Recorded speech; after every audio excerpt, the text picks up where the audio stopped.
ఆదివారం పూట, చల్లటి పూట తండ్రి ప్రభా, సాయంత్రకాల సమయమందు ఇట్టి రీతిగా కూర్చునుటకు, కూడుకొనుటకు సహాయం చేసినందుకు నీకు వందనాలు, స్తోత్రములు తండ్రి. దేవాధికి తండ్రి ప్రభా, నీ మాటలు మోసుకుంటూ దూర ప్రాంతం నుంచి మా మధ్యకి తండ్రి ప్రభా, సేవకుల్ని ఆనందబాబు గారిని మా మధ్య తీసుకొచ్చినందుకు మీకు వందనములు, స్తోత్రములు తండ్రి ప్రభా. ప్రయాణం అంతా కూడా తండ్రి ప్రభా, మీ యొక్క రెక్కల చాటు కింద దేవదూతల కాపుదల చేత అయ్యా తండ్రి ప్రభా, మా మధ్యకి తీసుకొచ్చినందుకు వేలాది వందనాలు, స్తోత్రములు తండ్రి. తండ్రి ప్రభా, ఎవరైతే తండ్రి ప్రభా కూడి వచ్చి ఉన్నారో తండ్రి ప్రభా, ఎవరైతే మైకి శబ్దం ద్వారా వింటున్నారో ప్రభా, వారందరూ హృదయాలకి తాకుటకు తగిన తండ్రి ప్రభా నీ మాటలు అయ్యా మాకు అందించండి తండ్రి ప్రభా. వినపడుతున్న ప్రతి మాటను తండ్రి ప్రభా హృదయంలో భద్రపరచుకున్న శక్తిని, జ్ఞానాన్ని మాకు దయచేయండి. మీ ఆత్మ సహాయం దయచేయండి. మీ దేవతలు కాపుదల మాకు దయచేయండి. అన్ని వేళల తండ్రి ప్రభా, మీ కృప చేతనే మేము మదుగుతున్నామని, మీ కృప చేతనే మేము జీవిస్తున్నామని, మీ కృప చేతనే తండ్రి ప్రభా మేము శరీరం కలిగి ఉన్నామని తండ్రి ప్రభా. వింటున్న ప్రతి మాటను తండ్రి ప్రభా జ్ఞాపం చేసుకుంటూ తండ్రి ప్రభా, వింటున్న ప్రతి మాటను తండ్రి ప్రభా మా రక్షణను జ్ఞాపం చేసుకుంటూ తండ్రి ప్రభా, అయ్యా మేము బ్రతుకుచున్నాం తండ్రి ప్రభా. అయ్యా మీరు ఇచ్చిన మహా ఉన్నతమైన కృప చేత, ప్రేమ చేత, దయకలిగిన నష్టాల చేత మేము భద్రపరిచి అయ్యా వినపడుతున్న ప్రతి మాటను తండ్రి ప్రభా జాగ్రత్తగా భద్రపరచిన శక్తిని, జ్ఞానాన్ని దయచేయండి. సేవకుల్ని తండ్రి ప్రభా ఎత్తుపట్టుకొని మీ ఆత్మ చేతను, మీ గొంతుకు చేతను మాట్లాడుకు సహాయం దయచేయండి. తగిన పరిశుద్ధాత్మ సహాయం ఇచ్చి నడిపించమని, మీ కృపలో భద్రపరచమని, మీ కుమారుడు మా రక్షకుడైన ప్రభు యేసు క్రీస్తు వారి పేరటి ప్రార్థన మిక్కిలేమని విధేయతతో అడుగుచున్న పర్ల కన్న తండ్రి, ఆమేన్. మంచిదండి. ప్రార్థించిన సహోదరులు శంకర్ గారికి ప్రభు పేరట వందనాలు తెలియజేస్తున్నాను. రాజు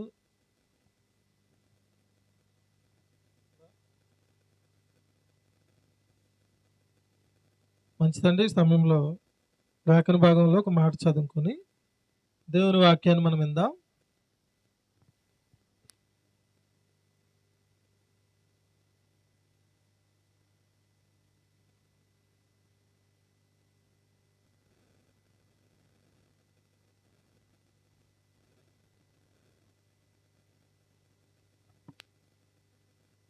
జాగ్రత్త విందాం దేవుని వాక్యాన్ని. ఒకసారి ఏప్రిల్కి రాసిన పత్రిక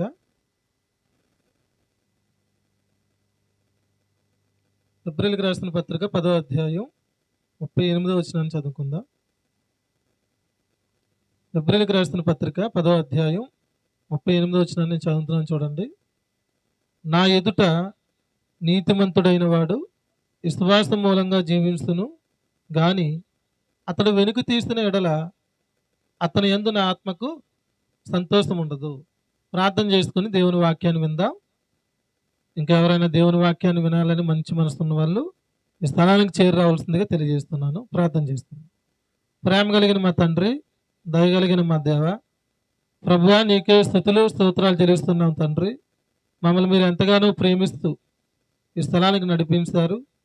ఈ స్థలంలో తండ్రి మీరు మాకు అనుగ్రహిస్తున్న ప్రత్యక్షత ద్వారా, వాక్శక్తి ద్వారా, నీ ఆత్మ నడిపింపులో మీరే వర్తమాన వాక్యాన్ని ప్రసాదించమని, చేరవలసిన ప్రజలందరూ వారికి నీ ఆత్మ సహాయమును ప్రసాదిస్తూ నీ వాక్యాన్ని వారు అర్థం చేసుకుని మంచి మనసును వారికి మీరు అనుగ్రహించమని యేసుక్రీస్తు ప్రభువారి నామం పేరట ఈ చిన్న ప్రార్థన అడిగి వేడుకొనిస్తున్నాం తండ్రి, ఆమేన్.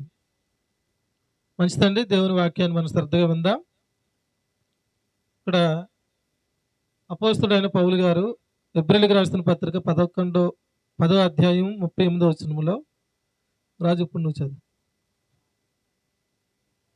నా ఎదుట నీతిమంతుడైన వాడు విశ్వాస మూలంగా జీవించును గాని అతడు వెనుక తీసిన ఎడల అతని యందు నా ఆత్మకు సంతోషం ఉండదు. ఇదే ఒకే వచనములో దేవుడు 2 వర్తమానాలు రాయించాడు. ఈ మాట మరి ఎక్కువ రెఫరెన్స్లు చూపిస్తుంటే ఇబ్బంది పడుతున్నారు కాబట్టి చెప్తున్నాను. ఇదే మాట దివ్యదేశ కాండంలో ఉంది, ఇదే మాట హబక్కూకు గ్రంథంలో ఉంది, ఇదే మాట రోమాపత్రికలో ఉంది, ఇదే మాట గలతీయులకు రాసిన పత్రికలో ఉంది, ఇదే మాట ఎబ్రిల్కి రాసిన పత్రికలో ఉంది. గతించిన కొన్ని వారాలుగా ఇక్కడ ఈ స్థలంలో మనం ఏ వాక్యం వింటున్నాం? కృపకు ధర్మశాస్త్రానికి వ్యత్యాసం. మనం కృపలో ఉన్నాం తప్ప ధర్మశాస్త్రంలో లేము అని వింటున్నాం. ఈరోజున మనం ఎలాగ నీతిమంతులుగా తీర్చబడ్డామనంటే కృప ద్వారా నీతిమంతులుగా తీర్చబడ్డాం. కృప ద్వారానే జీవితం కూడా. జీవితం కూడా దేని ద్వారా? కృప ద్వారానే. కృప ద్వారా నీతిమంతులుగా తీర్చబడి జీవితానికి ధర్మశాస్త్రం ఇవ్వడు కదా దేవుడు. ధర్మశాస్త్రం వల్ల మనం నీతిమంతులుగా తీర్చబడలేదు. నీతిమంతులుగా తీర్చలేని ధర్మశాస్త్రాన్ని మనకి ఇవ్వడైనా ఇస్తాడా? ఇవ్వడు. కాబట్టి ఇక్కడ ఏమన్నాడంటే, నా ఎదుట నీతిమంతుడైన వాడు. ఎవరి ఎదుట మనం నీతిమంతులు? దేవుని ఎదుట మనం నీతిమంతులు. ఇప్పుడు నా ఎదుట నీతిమంతులైన వారు, నేను మాట చెప్తాను, మీరు ఎవరు ఏమనుకోవద్దు, లైవ్ వెళ్తుంది. ఇప్పటికి చాలా నుంచి వాక్యం చెప్తున్నాం. ప్రభు ద్వారా ఎలా నీతిమంతులయ్యామనే సంగతి ఎక్కువ చెప్తున్నాం తప్ప, ఇంకా మేము నీతిమంతుడు విశ్వాస మూలంగా జీవించాలి అనేది ఈ దినం నుంచే ప్రారంభిస్తున్నాను. ఇక్కడ ఏమన్నాడంటే, నా ఎదుట నీతిమంతుడైన వాడు. ఆయన ఎదుట మనం ఎలా నీతిమంతులయ్యాం? యేసు ప్రభు వారి రక్తం ద్వారా, ఆయన కృప ద్వారా మనం ఏం చేయబడ్డాం? నీతిమంతులుగా తీర్చబడ్డాం. ఇప్పుడు ఆయన కృప ద్వారా నీతిమంతులుగా తీర్చబడ్డాం, ఆయన రక్తము ద్వారా నీతిమంతులుగా తీర్చబడ్డాం. ఇప్పుడు మీరు ఉద్దేశం ఒకటి ఆలోచించండి.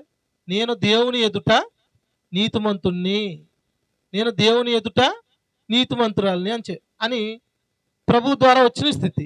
అయితే దేవుని ఎదుట నీతిమంతుడైన వాడు ఎలా జీవించాలి? అంతేనా? ఎలా జీవించాలి? అక్కడ ఏమనుంది? నా ఎదుట నీతిమంతుడైన వాడు విశ్వాస మూలంగా జీవించాలి. జీవించకపోతే అక్కడ ఏముంది?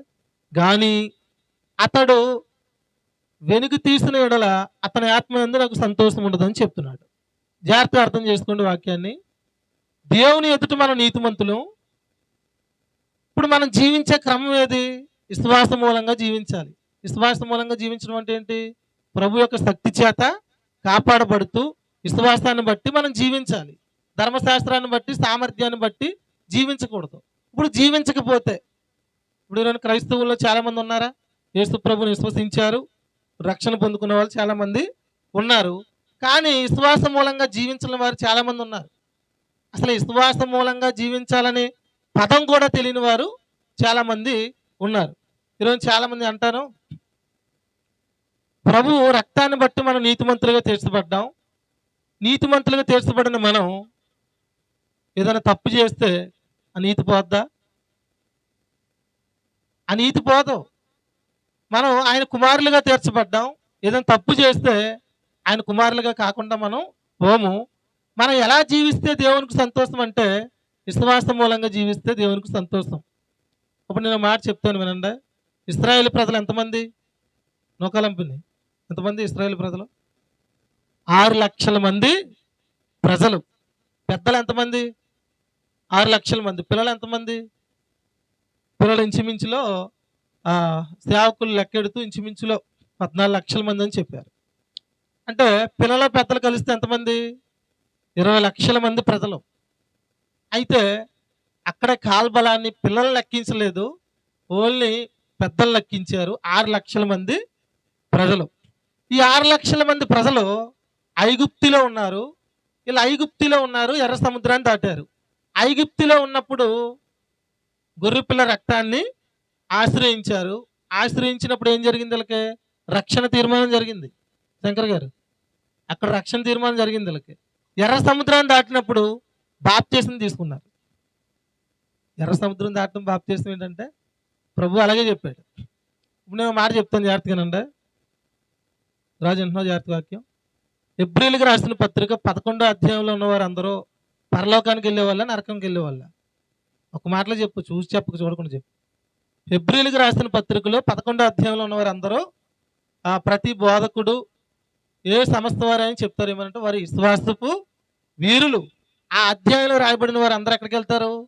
పరలోకానికి వెళ్తారు అని ప్రతి ఒక్కరు చెప్తారు. అది కూడా నిజమే, అబద్ధమేం కాదు. అయితే ఈ 6 లక్షల మంది ప్రజల కోసం ఆ హెబ్రీయులకు రాసిన పత్రికలో ఉందో లేదో ఒకసారి చూడండి. అదే 11వ అధ్యాయం, అక్కడే 11వ అధ్యాయం 28 వచ్చిన చదవండి. 28, 29. తొలిచూరు పిల్లలను నాశనము చేయవాడు ఇశ్రాయేలును ముట్టకుండు నిమిత్తము అతడు విశ్వాసాన్ని బట్టి పస్కా రక్త ప్రోక్షణ ఆచారం ఆచరించెను. విశ్వాసమును బట్టి వారు పొడి నేలన నడిచినట్లు ఎర్ర సముద్రంలో పడి నడిచిపోయిరి. ఇక్కడ ఏమని ఉంది? విశ్వాసాన్ని బట్టి వారు ఏం చేయబడ్డారు? ఎర్ర సముద్రాన్ని దాటారు. దాటారా లేదా? విశ్వాసం ఉంటే దాడతారా? విశ్వాసం లేకపోతే దాడతారా?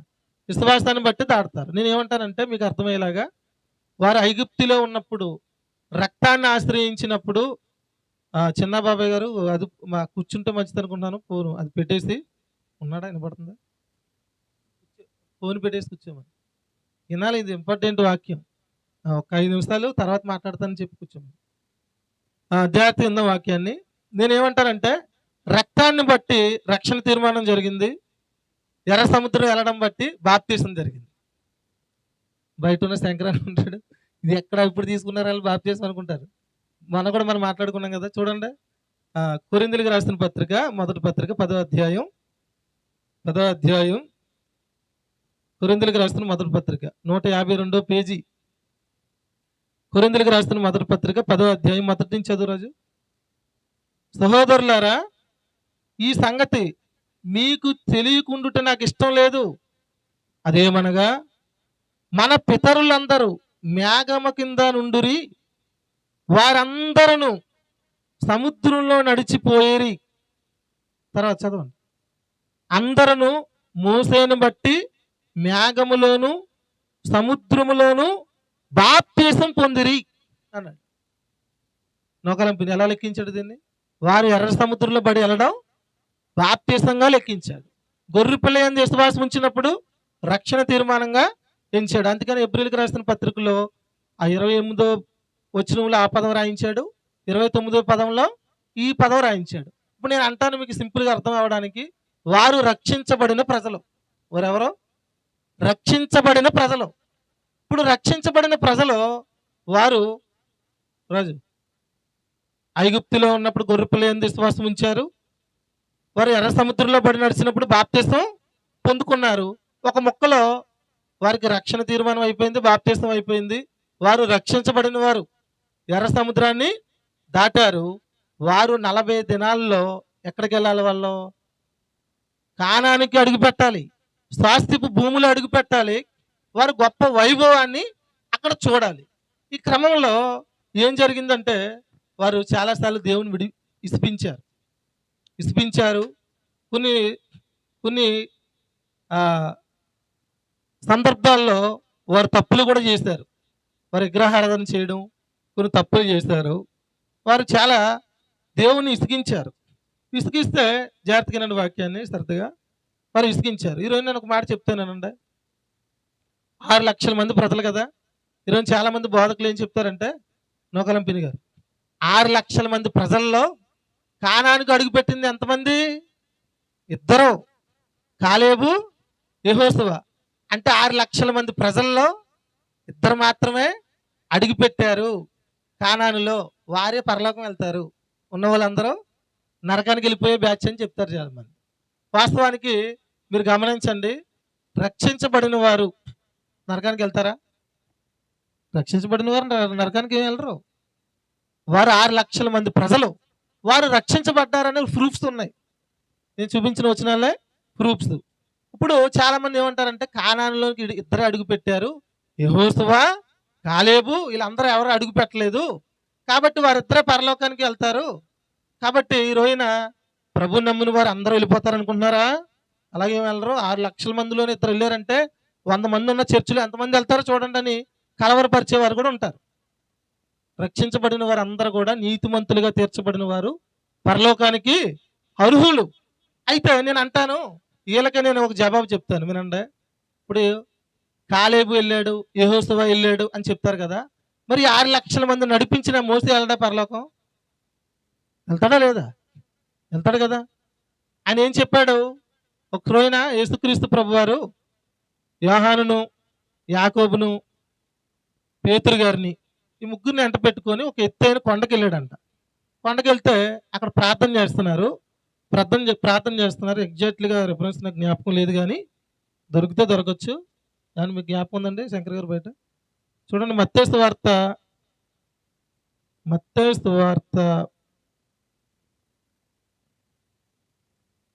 13వ అధ్యాయమా 14వ అధ్యాయం తీయండి ఒకసారి.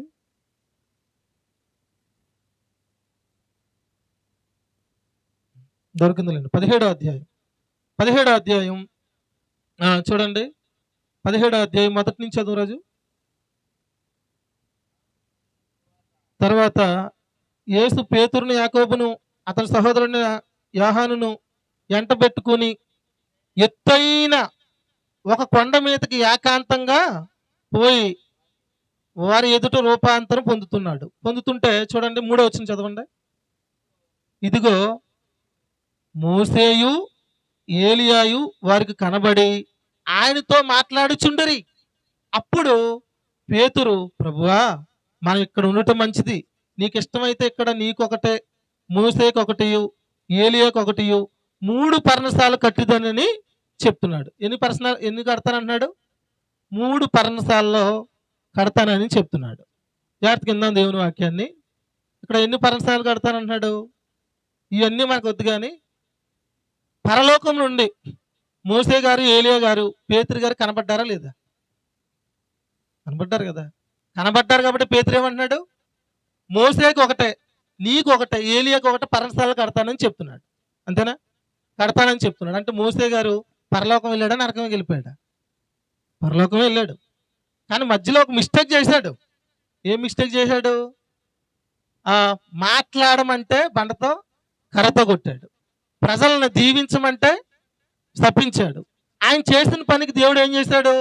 కానానులో అడుగుపెట్టే స్థితిని ఇవ్వలేదు, కానీ దాన్ని చూసి నువ్వు మరణం పొందమని చెప్పాడు. అంటే ఆయన పరలోకం వెళ్ళాడా, నరకం వెళ్ళాడు? చెప్పండి. పరలోకానికే వెళ్ళాడు.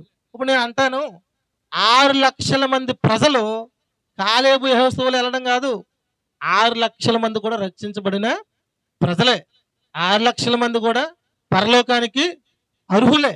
కానీ వారిలో ఒక దురుద్దేశం పుట్టింది. ఒక రోజు ఏం పుట్టిందంటే, మీకు సింపుల్గా అర్థమయ్యేలా చెప్తాను వినండి. రిఫరెన్స్ ఎక్కువ చూస్తే ఇబ్బంది పడుతున్నారు కనుక నేను నోటి మాటలు చెప్తాను. పోనీ నేను 2 చెప్తాను. ఏమంటే ద్వితోపదేశ కాండం 1వ అధ్యాయం 2వ అధ్యాయం తీయొద్దు రాజు, మీరు ఇంటికి వెళ్ళిన తర్వాత చదువుకోండి. సంఖ్యాకాండం 13వ అధ్యాయం 14వ వచనం మీరు చదవండి, మీకు అర్థమవుతుంది. ఇక్కడ నేను ఒక మాట చెప్తానేనండి. దేవుడు ఏం చెప్పాడు వాళ్ళకి? నూకలంపిండి కానాను దేశానికి మీరు వెళ్ళండి అని చెప్పాడా లేదా? ఐగుప్తిలో ఉన్నప్పుడు సంహరపు దూత వచ్చి ఎవరన్నా కూడా సంహరించకుండా భద్రపరిచాడు. ఎర్ర సముద్రం 2 పాయలుగా చేశాడు. వారు నడిపిస్తున్నాడు. వారు నీరు అడిగితే బండలోంచి నీరిస్తున్నాడు. లేకపోతే తిండి అడుగుతుంటే తిండిస్తున్నాడు. పగలేమో మేఘస్తంభం, రాత్రేమో అగ్నిస్తంభం. ప్రతిది కూడా వారి బట్టలు మాసిపోవట్లేదు, చెప్పులు అరిగిపోవట్లేదు. అంత గొప్ప స్థితిని ఇస్తున్నాడు. ఇచ్చి మీరు సాగిపోండి అని చెప్తున్నాడు.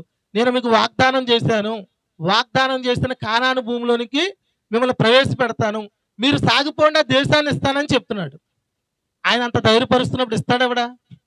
ఇస్తాడు కదా. వాగ్దానం చేసిన వాడు సమర్థుడు. మీరు సాగిపోండి, ఆ దేశాన్ని మీకు ఇస్తానని చెప్తున్నాడు.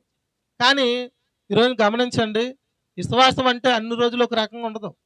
ఒక నెల ఒకలాగా ఉంటుంది, ఒక సంవత్సరంలో ఒకలాగా ఉంటుంది. ఒక్కో టైంలో ఒక్కొక్క రకంగా మనుషుల విశ్వాసం ఉంటుంది. వీళ్ళకి ఏం కలిగిందంటే, చిన్నబాబు ఎవరు ఫోన్ చేసిన ఎత్తుకో ఒక అరగంట శ్రద్ధగా వాక్యం. వీళ్ళకి ఏం కలిగిందంటే, ఇశ్రాయేలు ప్రజలు ఎన్ని గోత్రాల ప్రజలు? 12 గోత్రాల ప్రజలు. 12 గోత్రాల ప్రజలకి ఒక ఆలోచన వచ్చింది. వీళ్ళకి శంకర్ గారు మీరు కూడా జాగ్రత్తగా, ఒక ఆలోచన వచ్చి ఏమొచ్చిందంటే, ఆ దేశం ఇస్తానన్నాడు కానీ అయినా మనం ఒకసారి వెళ్ళి చూసొస్తే బాగుంటుంది కదా, అంతేనా? ఒకసారి వెళ్ళి చూసొస్తే బాగుంటుంది కదా అని ఆలోచన వచ్చింది. వచ్చి ఏం చేశారంటే, 12 గోత్రాల ప్రజలు కదల్లో, గోత్రానికి ఒక్కొక్కరు చెప్పున 12 మంది కానాను దేశానికి వెళ్ళారు. కానాను దేశానికి వెళ్ళి ఆ దేశం మంచిదా కాదా, దేవుడు చెప్పినట్టుగా పాలు తేళ్లు ప్రవహించే దేశమా కాదా, ద్రాక్ష తోటలు ఉండే దేశమా కాదా, ఖర్జూరలు ఉండే దేశమా కాదా, పాలు తేళ్లు ప్రవహించే దేశమా కాదా, ఒకసారి చూసొస్తామని చెప్పారు. ఒకసారి చూసొస్తామని 12 గోత్రాల ప్రజలకి ఒక్కొక్కరు చెప్పిన ఎంతమంది వెళ్ళారు? 12 మంది వెళ్ళారు. 12 మంది వెళ్ళి ఆ దేశాన్ని ఎన్ని రోజులు చూశారు తెలుసా? 40 రోజులు చూశారు. ఎన్ని రోజులు? 40 రోజులు ఆ దేశం చుట్టూ సంచారం వేశారనమాట. షికారు వేసి ఆ దేశం చూశారు. మీరు ఎప్పుడైనా మీరు చూసారో లేదో, ఒక ద్రాక్ష పళ్ళు గెలలో మోసుకొని వెళ్తున్నట్టుకుంటారు ఇద్దరు, తెలుసు మీకు? ఇద్దరు మనుషులు ఉంటారు. వాళ్ళు ఎవరో కాలేబు, యెహోషువ. వారు ఆ ద్రాక్ష గెలలో మోస్తూ ఈ దేశానికి వచ్చారు. వీళ్ళు ఉన్న దగ్గరికి వచ్చారు. ఈ 10 మంది కూడా వచ్చారు. వారిద్దరు వచ్చారు, 10 మంది వచ్చారు. గోత్రానికి ఎంతమంది వెళ్ళారని చెప్పాను? ఒక్కొక్కరు చెప్పిన 12 గోత్రాల ప్రజలకే 12 మంది ఆ దేశానికి వెళ్ళారు. అసలు ఆ దేశానికి వెళ్ళకూడదు వాళ్ళు. ఎందుకు వెళ్ళకూడదు? దేవుణ్ణి అవమానించినట్టుగా కదా. ఏం చేయాలి వీళ్ళు? ప్రభు ఏమన్నాడు? మీరు సాగిపోండి అని చెప్పాడు. సాగిపోమన్నాడు, సాగిపోలేదా? సాగిపోకుండా వీళ్ళు వెళ్ళారు. వెళ్ళిన తర్వాత ఒక ఆలోచన పుట్టింది 10 మందికి. ఏమనంటే, వారు కానాను దేశంలో ఉన్న ప్రజలు, వారు ఉన్నత దేహులు, వారి దగ్గర మేము మిడతల్లా ఉన్నాం. ఈరోజు గమనించండి. ఇందాక మనం ఇప్పుడు ఈ సబ్జెక్టు ఇందాక నేను చెప్పాను ఏమని? నా ఎదుట నీతిమంతుడైన వాడు విశ్వాస మూలంగా జీవించాలి. జీవించకపోతే దేవుడు ఏమన్నాడు? నా ఆత్మకు సంతోషం ఉండదని చెప్పాడు. నా ఎదుట నీతిమంతుడైన వాడు. ఈరోజు ప్రభువులో ఉన్నవారు అందరూ నీతిమంతులే. 6 లక్షల ప్రజలు కూడా నీతిమంతులే. కానీ నీతిమంతులే కానీ విశ్వాస మూలంగా జీవిస్తే దేవునికి సంతోషం అని చెప్పాడు. ఇప్పుడు ఈ 12 మంది ఎక్కడికి వెళ్ళారు అంటే, ఆ 6 లక్షల మంది ప్రజల దగ్గరికి వెళ్ళారు. 6 లక్షల మంది ప్రజల్లో పిల్లలు ఎంతమంది అని చెప్పాను నేను? 14 లక్షల మంది పిల్లలు. 14 లక్షల మంది పిల్లలు, 6 లక్షల మంది పెద్దలు. ఈ సమాజం దగ్గరికి వెళ్ళి ఈ 12 మంది, దాంట్లో 10 మంది ఏం చెప్పారు తెలుసా? చెడ్డ సమాచారం చెప్పారు. చెడ్డ సమాచారం ఏం చెప్పారు వారు? చూడండి, సంఖ్యాకాండం. కొంచెం ఆధారాలు లేకుండా చెప్తే వాక్యం అది కరెక్ట్ కదా, కనుక నేను చూపిస్తున్నాను, లేకపోతే నేను మామూలుగా చెప్పేది. 13వ అధ్యాయం 31వ వచనం. సంఖ్యాకాండం 122వ పేజీ, 13వ అధ్యాయం 31వ వచనం.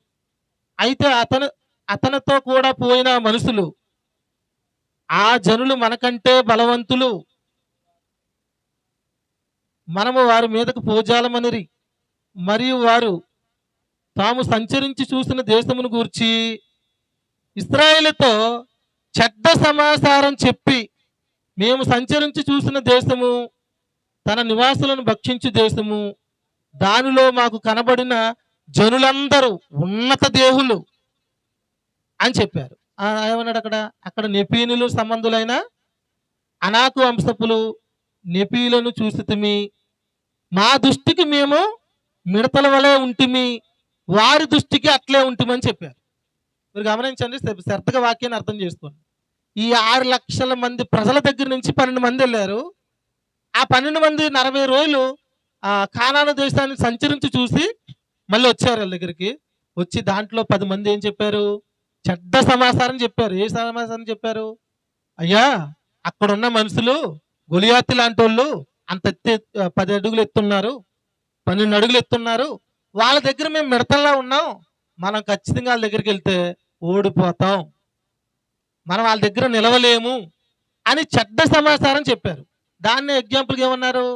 మేము వాళ్ళ దగ్గర మిడతల్లాగా ఉన్నాం, వారికి మేము మిడతల్లాగా ఉన్నాం అని చెప్పారు. ఎప్పుడైతే ఈరోజు గమనించండి, మనిషికి విశ్వాసం మూలంగా జీవించాలి, అంతేనా?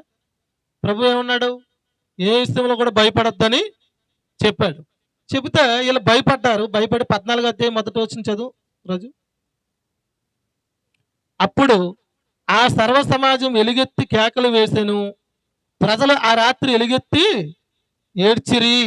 అప్పుడు ఏం చేశారంటే వీళ్ళందరూ ఎలుగెత్తి ఏడ్చారంట. ఎలుగెత్తి ఏడ్చి వీళ్ళందరూ ఏమైపోయారంటే, ఎర్ర సముద్రం విశ్వాసాన్ని బట్టి దాటాం, రక్తాన్ని బట్టి సంహారపు దూత మా ఇంట్లో చొరబడకుండా ఉంది, ఇవన్నీ కూడా మర్చిపోయి దేవుడు వాగ్దానం చేసిన దేశాన్ని ఇస్తాడనే సంగతి మర్చిపోయి ఇప్పుడు వీళ్ళు విశ్వాసం మూలంగా జీవించట్లేదు. ఇంకా ఎలా జీవిస్తున్నారు? సామర్థ్యం వైపుకి వెళ్ళిపోయారు. సామర్థ్యం వైపుకి వెళ్ళిపోయి వీళ్ళ మనుషులన్నీ ఎలా తిరిగిపోయాయి? ఎదరున్న కానాను దేశం మీదకి లేదు, ఇంకా వెనకాలన్న ఐగుప్తు దేశం మీదకే వీళ్ళు తిరిగిపోయారు. తిరిగిపోతే చూడండి, మరి ఇంకో ఇద్దరు ఉన్నారు కదా, ఆ ఇద్దరు ఏం చెప్తున్నారో చూడండి. 6వ వచనం చదువు రాజు. అప్పుడు దేశమును సంచరించి చూసిన వారిలో నుండి నూను కుమారుడగు యెహోషువయు యెఫన్యా కుమారుడగు కాలేబు బట్టలు చింపుకొని ఇశ్రాయేలు సర్వ సమాజముతో మేము సంచరించి చూసిన దేశము మిక్కిలి మంచి దేశం అంటున్నారు. వీళ్ళు ఏమంటున్నారు ఇద్దరు? ఆ దేశం మిక్కిలి మంచిది, చాలా మంచి దేశం, పాలు తేనెలు ప్రవహించు దేశం. అక్కడ ఖర్జూరాలు ఉన్నాయి, ద్రాక్ష పళ్ళు ఉన్నాయి, దేవుడు మనకు వాగ్దానం చేశాడు ఆ దేశం ఇస్తానని. ఇది మంచిదని ఇద్దరు చెప్తున్నారు. 10 మంది ఏం చెప్పారు అంతకుముందు? వీళ్ళకి చెడ్డ సమాచారం చెప్పారు. చెడ్డ సమాచారాన్ని ఎక్కించేసుకున్నారు. వీళ్ళు ఎక్కించేసుకుని ఎలుగెత్తి ఏడ్చేస్తున్నారు. సామర్థ్యం వైపు తిరిగిపోయారు. తిరిగిపోతే చూడండి, మిక్కిలి మంచి దేశం అని చెప్తున్నారు. 8వ వచనం,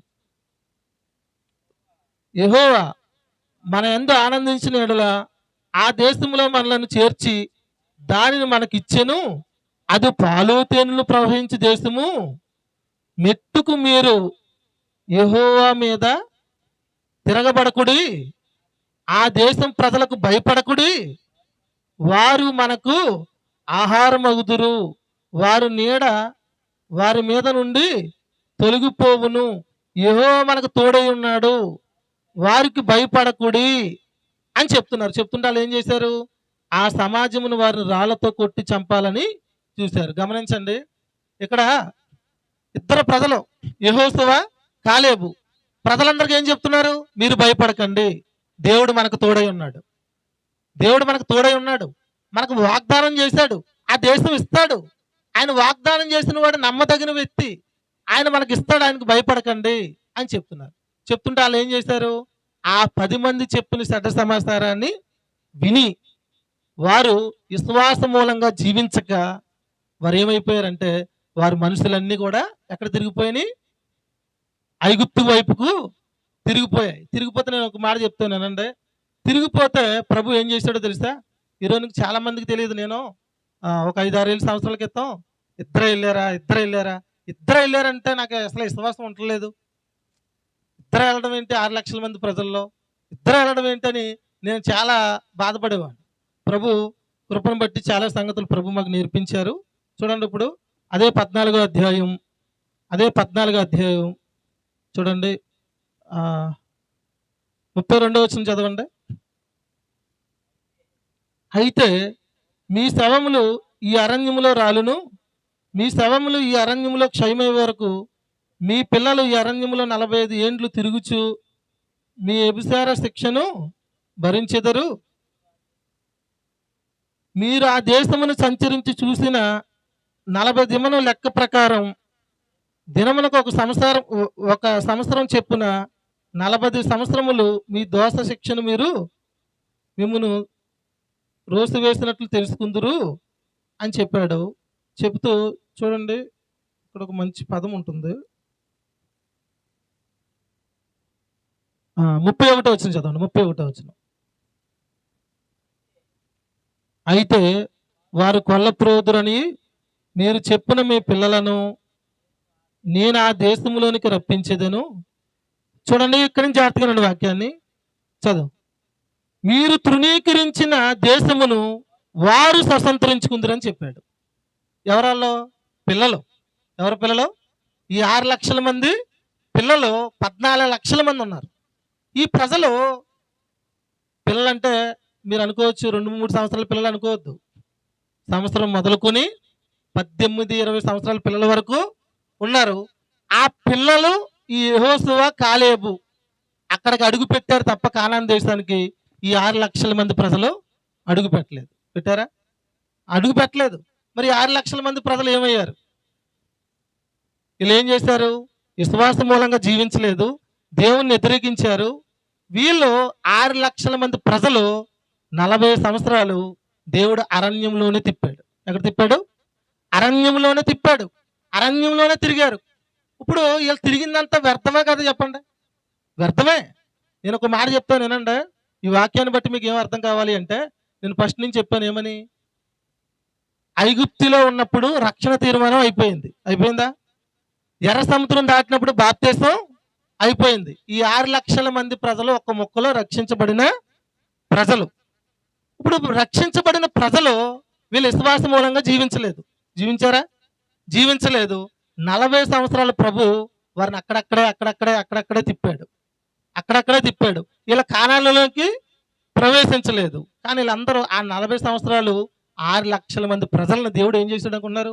అక్కడక్కడ తిప్పి సంవత్సరాలకు కొంతమంది, రెండో సంవత్సరానికి కొంతమంది, 5 సంవత్సరాలు కొంతమంది, 10 సంవత్సరాలు 15, 20, 25 ఈ 40 సంవత్సరాలు అందరూ చచ్చిపోయారు.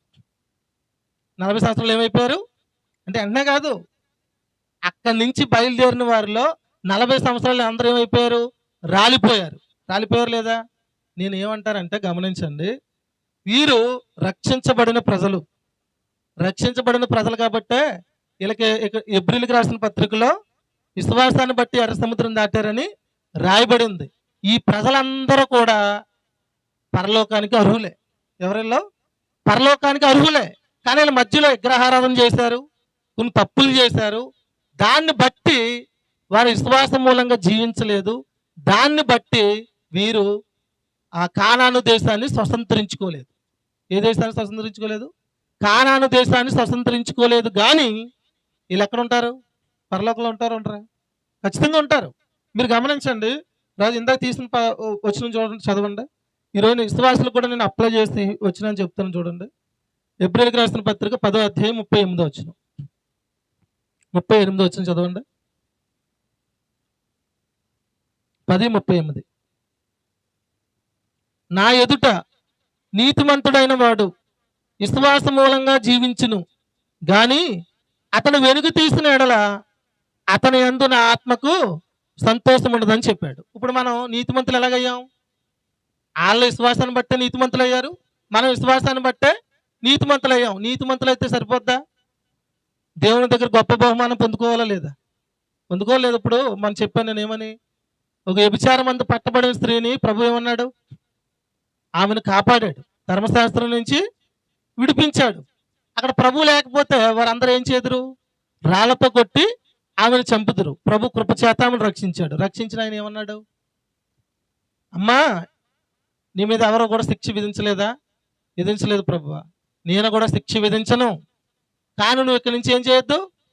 పాపం చేయొద్దు అని చెప్పాడు. ఈరోజు గమనించండి, మనం పాపం చేయకుండా ఉంటే నీతిమంతులు అయ్యామా? లేదు. ప్రభుని విశ్వసించడాన్ని బట్టి నీతిమంతులం అయ్యాం. ఇప్పుడు పాపం చేయకుండా జీవిస్తే మనకు గొప్ప బహుమానం కలుగుద్ది. ఏం కలుగుద్ది? గొప్ప బహుమానం అనేది దేవుని దగ్గర మనకు కలుగుద్ది. అందుకని ఇక్కడ ఏమన్నాడు? నా ఎదుట నీతిమంతుడైన వాడు విశ్వాసం మూలంగా జీవించాలి. జీవించకపోతే దేవుని ఆత్మకు సంతోషం ఉండదు. ఇక్కడ మనం అంత ఇంతమంది ఉన్నామా? ఇంతమందిలో నేను ఏ మాట చెప్తానంటే, నేను చెప్తాను జాగ్రత్తగానండి. ఇక్కడ ఎవరైతే యేసు ప్రభుని స్వరక్షకుడిగా అంగీకరించారో మీరందరూ దేవుని కుమారులు, నీతిమంతులు. దాంట్లో ఎటువంటి సందేహం లేదు. ప్రభు కృపను బట్టి వచ్చింది, ప్రభు రక్తాన్ని బట్టి స్థితి వచ్చింది.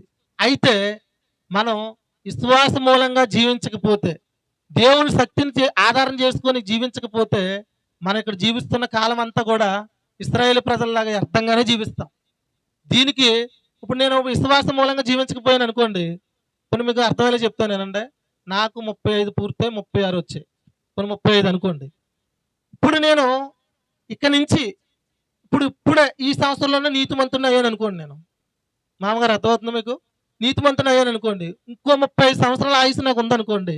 నేను విశ్వాస మూలంగా జీవించకపోతే ఈ 35 సంవత్సరాలకు దేవుడు నాకు ప్రతిఫలాన్ని ఆయన రాజ్యంలో ఇవ్వడం, లేకపోతే ఏళ్ళ రాజ్యంలో కూడా ఇవ్వడం. ఇస్తాడా? ఏమాత్రం ఇవ్వడం. జీవిస్తున్న జీవితం అంతా కూడా ఏంటి? వ్యర్థంగానే జీవిస్తున్నాం. కాబట్టి గమనించండి, నేను ఒక మాట చూపిస్తాను. దశలోనికి రాసిన మొదటి పత్రిక 5వ అధ్యాయం చూడండి. ఒక 10 నిమిషాలు ముగిస్తాను, శ్రద్ధగా వాక్యాన్ని వినండి.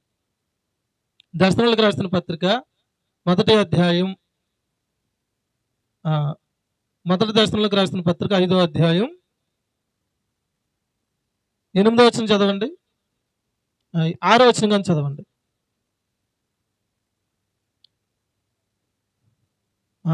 187వ పేజీ, దర్శనంలోకి రాసిన మొదటి పత్రిక 5వ అధ్యాయం 6వ వచనం నుంచి. కావున ఇతరుల వలె నిద్రపోక మెలకువగా ఉండి మత్తుగా కాక ఉందుము. నిద్రపోవారు ఒకవేళ నిద్రపోదురు, మత్తుగా ఉందురు. రాత్రి వేళ మత్తుగా ఉందురు. మనం పగటవారమై ఉన్నాము, మత్తులమై ఉండక విశ్వాసమును, ప్రేమ కవచనము, రక్షణ స్థిరస్థానము ధరించుకుందుమని చెప్పాడు. అలాగే 10వ వచనం చదవండి. మనం మేలుకొని ఉన్నను రాజు చదువు రాజు. శంకర్ గారు మీరేం చదవండి 10వ వచనం. మనం మేలుకొని ఉన్నను నిద్రపోవచ్చున్నను తనతో కూడా జీవించే నిమిత్తము ఆయన మన కొరకు మృతి పొందెను. కాబట్టి గమనించండి, ఇక్కడ ఎందుకు రాయించాడంటే ప్రభువులో ఉన్నవారు అందరూ, కొన్ని మీకు అర్థమయ్యేలా చెప్తాను. ప్రభువులో ఓ చర్చిలో ఒక 100 మంది వెళ్తున్నవారు ఉన్నారు. నూకలమ్మ గారు అర్థమవుతుంది మీకు? ఒక 100 మంది ఉన్నవారు ఉన్నారు.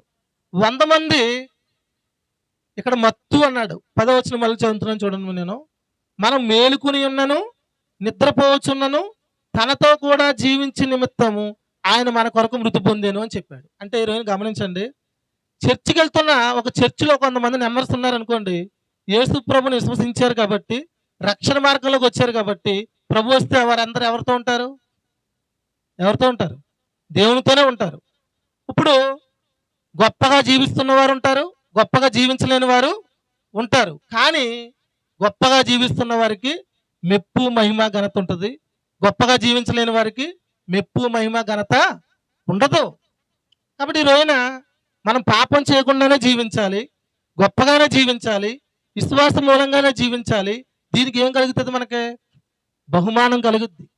ఈ రోజున సువార్త ఎలాగైపోయిందంటే, నువ్వు గొప్పగా బ్రతికితే, నువ్వు గొప్పగా జీవిస్తే అప్పుడు ప్రభు నీకు పరలోకం ఇస్తాడు, అప్పుడు నీతిమంతుడు అవుతావు.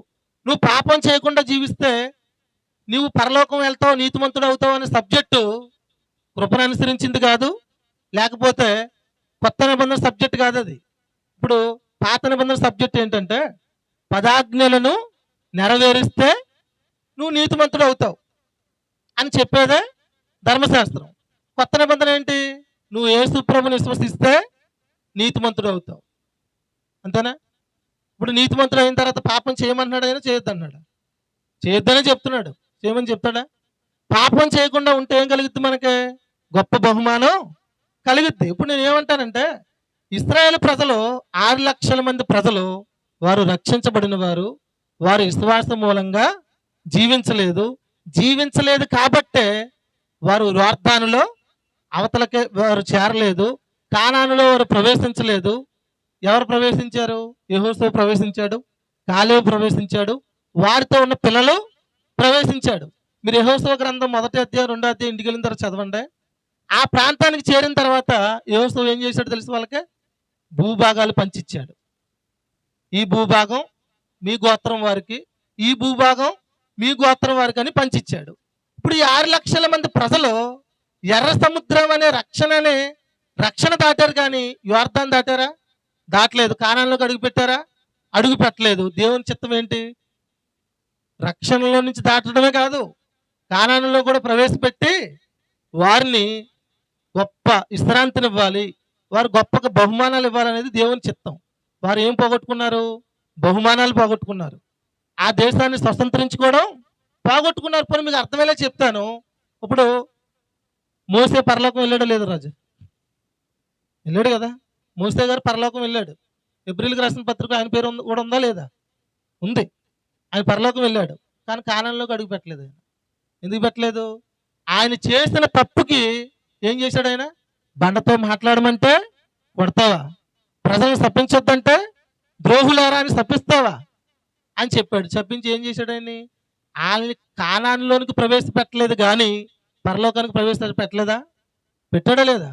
పెట్టాడు. నేను అంటాను, ఈరోజు పాపం చేయకూడదు, పాపం చేయకుండా జీవిస్తే గొప్ప బహుమానము దేవుని దగ్గర మనకు కలుగుద్ది. అది నిజమే.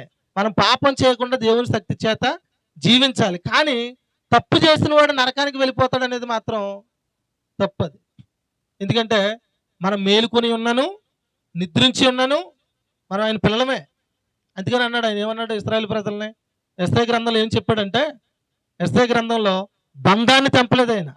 మనం ప్రభుని విశ్వసించినప్పుడు ఏమయ్యాం రాజు? ఆయన పిల్లలమయ్యాం లేదా? పిల్లలమయ్యాం. అయితే గొప్పగా జీవించకపోతే కొన్ని శ్రమలు కలగవచ్చు, కొన్ని ఇబ్బందులు కలగవచ్చు. ఆయన ఏమన్నాడు?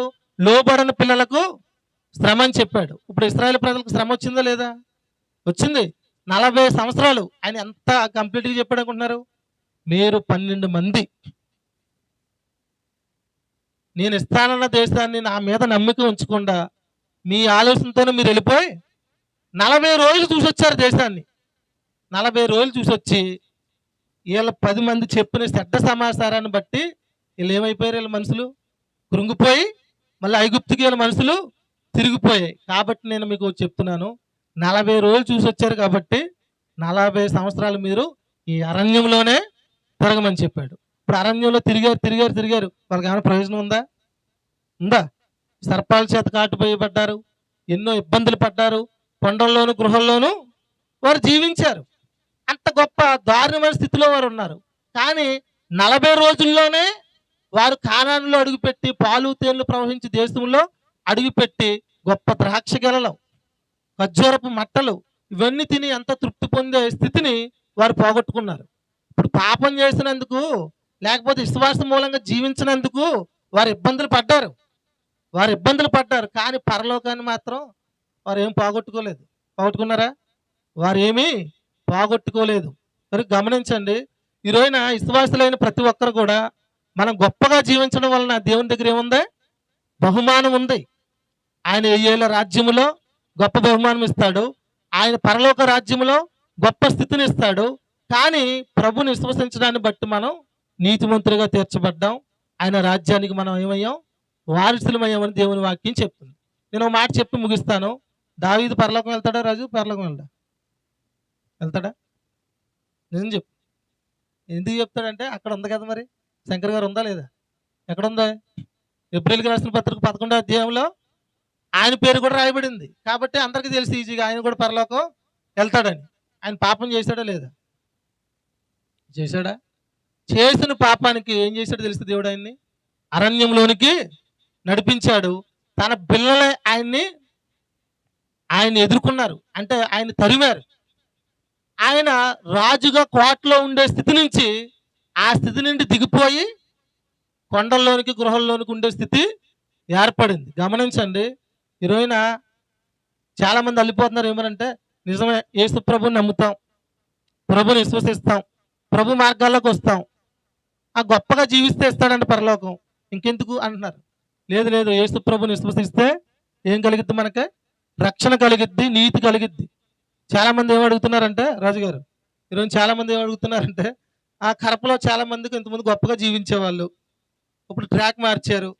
శంకర్ గారు ఏమనుకోరు కదా, మార్చారు, ఇలా ఎక్కడికి వెళ్తారు అడిగేస్తున్నారు. డైరెక్టర్గా అడుగుతున్నారు. నేను అంటాను, ఎంత పెద్ద నింద వచ్చి పడినా పర్లేదు మా మీద. వాస్తవంగా చెప్తున్నాను, నీతి అనేది మన నీతిమంతులుగా తీర్చబడింది. ప్రభు మనకు పరలోకం ఇచ్చింది. మన సామర్థ్యాన్ని బట్టి, మన క్రియలను బట్టి ఇవ్వలేదు. ఇచ్చాడా? ఇవ్వలేదు. ప్రభు రక్తాన్ని బట్టి మాత్రమే ఇచ్చాడు. కాబట్టి ఈరోజున ఈ ప్రాంతంలో ఉన్న ప్రజలు కూడా వారు అంటున్న విధంగా వారు కూడా ఎక్కడ నరకానికి ఏమి వెళ్ళిపోరు. ఎక్కడికి వెళ్తారు? పరలోకంలోనే ఉంటారు. కానీ బహుమానాల్లో మాత్రం ఇచ్చేస్తూ ఉంటుందా? ఖచ్చితంగా ఉండదా? ఖచ్చితంగా ఉంటుంది. మీరు గమనించండి, ఇక్కడ గొప్పగానే మనం బ్రతకాలి. ఎందుకంటే ప్రభు ఏమన్నాడంటే సంతృప్తికరమైన జీవితం. ఒక వచనం చూపించిన ముగిస్తాను. చదువు ఒకసారి. తిమోతికి రాసిన పత్రిక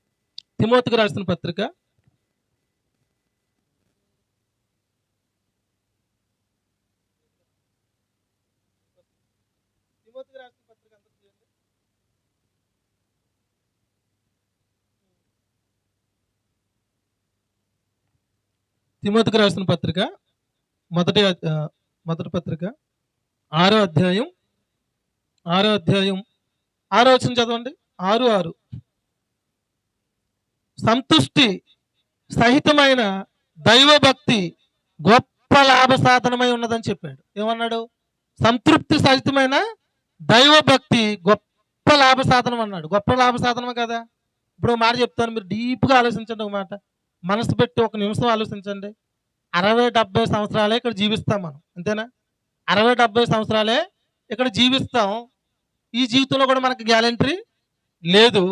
ఈ క్రమంలో ప్రభు వచ్చాడు అనుకోండి, మనం అనుకుంటే ఒక్కొక్కసారి చాలా మందికి ఒక అవివేకం అనమాట. ఏమంటే నేను లేకపోయినా నా తర్వాతోళ్ళకి పనికి వస్తుందిలే అనుకుంటాం. ఇప్పుడు ప్రభు రాకొస్తే ఏమైనా ప్రయోజనం ఉంటుందో? సంపాదించిన దాన్ని బట్టి ఏ ప్రయోజనం ఉండదు. నేను ఇక్కడ మీరు మనసు పెట్టి ఇప్పుడు నుంచి కొంచెం స్లోగా చెప్తాను, ఒక 2-3 నిమిషాలు మనసు పెట్టానండి. 60-70 సంవత్సరాల జీవితం ప్రభు దగ్గరికి వెళ్ళిన తర్వాత 100 ఏళ్ళు కాదు, 100 ఏళ్ళ నొకరంపింది, 1000 ఏళ్ళు కాదు, 1000 ఏళ్ళ కాదు, 10,000 సంవత్సరాల కాదు, 1,00,000 సంవత్సరాల కాదు, యుగ యుగాలు ఉండే లోకం దేవుని దగ్గర. అందుకని అన్నాడు ప్రభు, ఏమన్నాడు అక్కడ, సంతృప్తి సహితమైన దైవ భక్తి గొప్ప లాభ సాధనం అన్నాడు. గొప్ప లాభ సాధనం మనకు అది. ఇప్పుడు దైవభక్తి రాజు చేయమని చెప్తున్నామా, చేయొద్దని చెప్తున్నామా? చేయాలి. చూడండి, తిమోతికి రాసిన పత్రిక 4వ అధ్యాయం 8వ వచనం చదవండి. 8-9. శరీర సంబంధమైన సాధకము కొంచెం మట్టుకే ప్రయోజనకరము కానీ దైవ భక్తి ఇప్పటి జీవితంలోను రాబో జీవితంలోను వాగ్దానముతో కూడినదైనందున అది అన్ని విషయములో ప్రయోజనం అన్నాడు. నోకాలం పిన్ని గారు ఏమన్నాడు? దైవ భక్తి ఇప్పటి జీవితంలో కూడా ప్రయోజనమే, రాబోయే జీవితంలో కూడా ప్రయోజనమే. యోసేపు దైవభక్తి చేశాడు. ఏ స్థితిని ఇచ్చాడు ఆయనకి? ఇచ్చాడా లేదా? గొప్ప స్థితిని ఇచ్చాడు. ఆ గ్రామానికి, ఆ దేశానికి ప్రధాన అయ్యే స్థితిని ఇచ్చాడు. ఇచ్చాడా లేదా? దావీదు దైవభక్తి చేశాడు. ఏ స్థితిని ఇచ్చాడు? గొర్రెల కాపరిగా ఉన్నవాడు సింహాసనం మీద వెళ్ళే స్థితిని ప్రభు ఇచ్చాడు. మీరు గమనించండి, దైవభక్తి చేస్తే నష్టపోతామేమో అనేది ఉండకూడదు మనకు. దైవభక్తి చేస్తే ఇప్పటి జీవితంలో కూడా లాభమే, రాబోయే జీవితంలో కూడా లాభమే అని చెప్పాడు. అందుకనే మీరు గమనించండి, ఈ రోజున ప్రతి ఒక్కరికి వస్తుంది ఆలోచన. ఏమంటే, ఒక యవనస్తుడు వచ్చాడు యేసు ప్రభు దగ్గరికి. పరలోకం వెళ్ళాలంటే, నిత్య జీవం పొందాలంటే ఏం చేయాలన్నాడు. అది పెద్ద స్టోరీ లేండి, వదిలేండి. నేను సింపుల్గా చెప్తున్నాను. అయితే డబ్బును వదులుకోలేక అక్కడి నుంచి ఏమైపోయాడు? ఆ వ్యక్తి వెళ్ళిపోయాడు. వెళ్ళిపోయిన వ్యక్తికి పేతురు గారికి ఒక ఆలోచన వచ్చింది. శంకర్ గారు విన్నారా వాక్యం? పేతురు గారికి ఒక ఆలోచన వచ్చింది. ఏమనంటే, అలాగ ఆలోచించేస్తున్నాడు. అలాగ వెళ్ళిపోవడం కూడా చూసి, అయ్యా మేము సమస్తాన్ని విడిచిపెట్టి నిన్ను వెంబడిస్తున్నాం, మాకేం ప్రయోజనం అన్నాడు. ఒకటి ప్రభు ఏమన్నాడు? నా రాజ్యంలో మీరు 12 సింహాసనాల మీద మిమ్మల్ని కూర్చుని పెడతాను. ఎందుకు? మీరు సమస్తాన్ని విడిచిపెట్టి నన్ను వెంబడిస్తున్నారు. 12 గోత్రాల ప్రజలకు మీరు ఏం తీరుస్తారు? తీర్పు తీరుస్తారని చెప్పాడు. నేను ఇంకో మాట కూడా చెప్తాను. ఏమనంటే, మోసే గారు ఉన్నారు. మోసే గారు ఉన్నారా? ఐగుప్తులో ఉన్న రాజు ఫరో యొక్క కుమార్తెని తల్లి అంటే చాలు. ఆయన ఏమంటే చాలు? ఆమె నాకు తల్లి అంటే చాలు. ఆ రాజ్యానికి ఆయన ఏమైపోతాడు? రాజు అయిపోతాడు. కానీ ఆయన ఏమన్నాడంటే, విశ్వాసాన్ని బట్టి చూడండి, ఆ మాట చూపించి ముగిస్తాను. అక్కడ ఉంది చూడండి, ఏప్రిల్కి రాసిన పత్రిక 11వ అధ్యాయం 24-26 చదవండి. నేను ముగిస్తాను, 5 నిమిషాలు ముగిస్తాను. ఏప్రిల్కి రాసిన పత్రిక 11వ అధ్యాయం 24వ వచనం. మోసే పెద్దవాడైనప్పుడు విశ్వాసమును బట్టి ఐగుప్తి ధనము కంటే క్రీస్తు ఇష్టమైన నింద గొప్ప భాగ్యమని ఎంచుకుని